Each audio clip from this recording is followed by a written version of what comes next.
Helldivers is one hell of a difficult game. Everything can and will kill you, from bloodthirsty enemies to your own auto turrets. A wayward bullet from an ally can take you out, or even your own evac ship coming to take you off the battlefield can land on your head and squish you. But Helldivers is so expertly crafted and finely tuned that nothing ever feels cheap or unfair.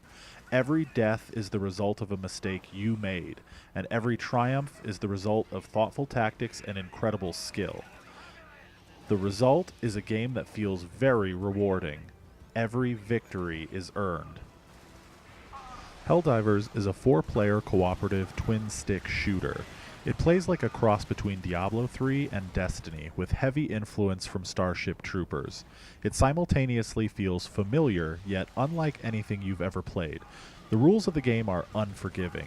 Even reloading your gun with a half-full clip means you're throwing away valuable ammunition. Luckily, Helldivers starts you out with an extensive tutorial that will bring you up to speed on the ins and outs of the game. One of the things you'll need to learn to use are stratagems. Stratagems are basically air support you can call in on the battlefield that provide you with useful things like extra ammo, heavy weapons, exosuits, airstrikes, auto turrets, and all kinds of cool stuff that can really help in battle. The trade-off is you have to input a series of commands on the D-pad to call in your stratagems, so trying to accomplish this in the middle of a firefight is a sure way to get yourself killed. Everything you do in Helldivers is a tactical choice. You'll frequently have to make split-second decisions that could potentially have negative consequences.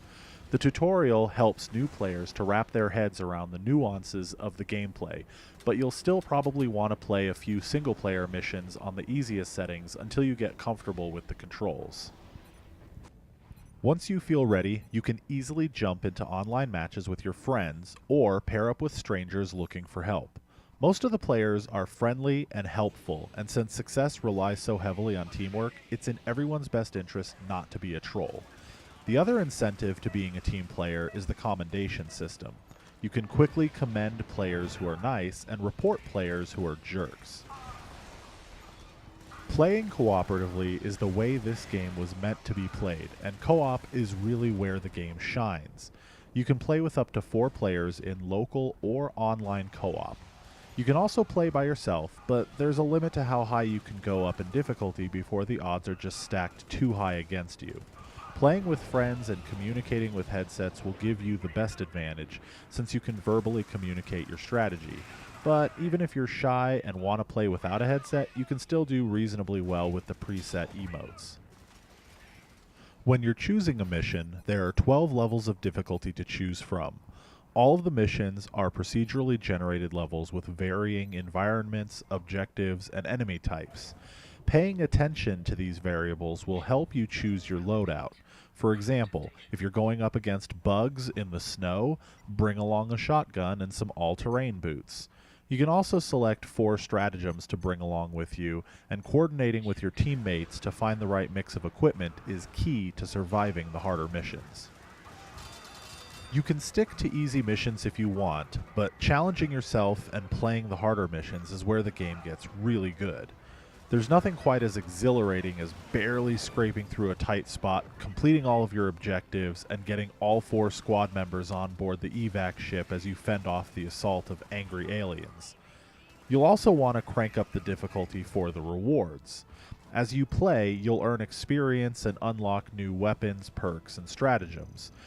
You also earn research points, which can be used to upgrade your equipment, thus making you better prepared to tackle even harder missions. The only real weak side to Helldivers is its story. Although the game has a tongue-in-cheek brand of humor that works well, there really isn't much of a story here. All you're told is that Super Earth is under attack by aliens, and you need to shove some flaming democracy up in their stupid alien faces. Every planet you liberate contributes to the larger war effort, represented by a yellow bar that fills up as players around the world work together. But your contribution is a mere drop in the ocean. It's hard to feel a sense of accomplishment when your contribution is so small. Fortunately, the gameplay is so addictive and fun, even without a story, there's more than enough to keep you coming back. If you're not a fan of multiplayer games and going solo is more your style, there's not much here for you. You're going to need to team up with other people to get the most out of Helldivers, and luckily the online community is filled with cool people that are fun to play with. Overall, Helldivers is an intense roller coaster ride that's both brutal and satisfying.